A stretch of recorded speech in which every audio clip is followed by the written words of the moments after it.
Hello everyone, आज हम इस वीडियो में डिस्कस करेंगे सिंधु जल समझौता के बारे में। सिंधु जल समझौता जो है ये भारत में जो अभी पहलगाम में आतंकी हमला हुआ है उसके बाद ये अस्तित्व में आया है। तो चलिए अब समझते हैं सिंधु जल समझौता क्या है।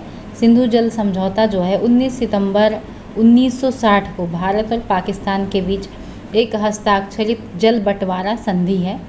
इस संधि में विश्व बैंक ने मध्यस्थ की भूमिका निभाई थी। इसका उद्देश्य क्या है ये जानते हैं। इसका उद्देश्य सिंधु नदी और इसकी सहायक नदियों के पानी के उपयोग को लेकर दोनों देश के बीच जो विवाद उत्पन्न हों उनको शांतिपूर्ण ढंग से हल करना, ये उसका उद्देश्य है। अब हम बात कर लेते हैं कि नदियाँ और सहायक नदियाँ ये हैं क्या।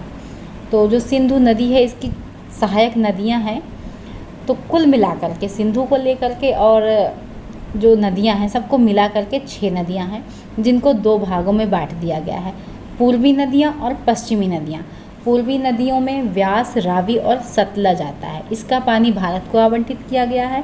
उसके बाद है पश्चिमी नदियां, सिंधु, झेलम और चिनाब, ये 3 नदियाँ हैं, इनका पानी पाकिस्तान को आवंटित कर दिया गया है। लेकिन भारत को इन जो है नदियों के उपयोग को लेकर के कुछ अधिकार दे दिए गए हैं, जैसे कि जल विद्युत उत्पादन परियोजनाएं जो हैं इनको ये लागू कर सकता है, चला सकता है उन नदियों पर।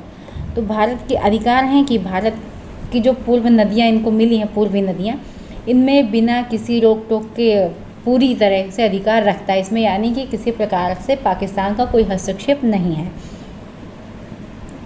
जबकि पश्चिमी नदियों पर क्या है कि भारत जो है थोड़े बहुत अधिकार रखता है परियोजनाएं बनाने के लिए।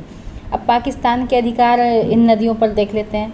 पाकिस्तान में जो है पश्चिमी नदियां जो है सिंधु, झेलम, चिनाब, इन नदियों में जो है ये अपना निर्बाध पानी का उपयोग करने का अधिकार रखता है, लेकिन पूर्वी नदियों पर नहीं रखता। उसके बाद हम बात कर लेते हैं कि अगर सिंधु जल समझौता जो हुआ है उस पर किसी प्रकार का विवाद उत्पन्न हो रहा है, तो ऐसी स्थिति में क्या किए जा सकते हैं, क्या तरीके अपनाए जा सकते हैं, तो अब हम इस पे बात कर लेते हैं। इसके लिए एक त्रिस्तरीय जो है तंत्र स्थापित किया गया है।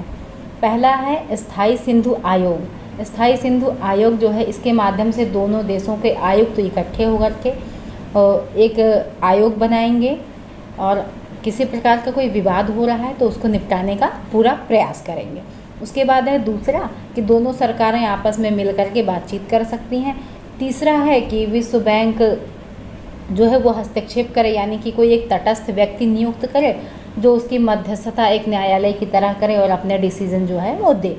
जहाँ तक अभी तक देखा ये गया है कि जब से समझौता हुआ है दोनों देशों के मध्य, तब से अभी तक कभी भी सिंधु जल समझौते को लेकर के पानी को नहीं रोका गया है भारत द्वारा।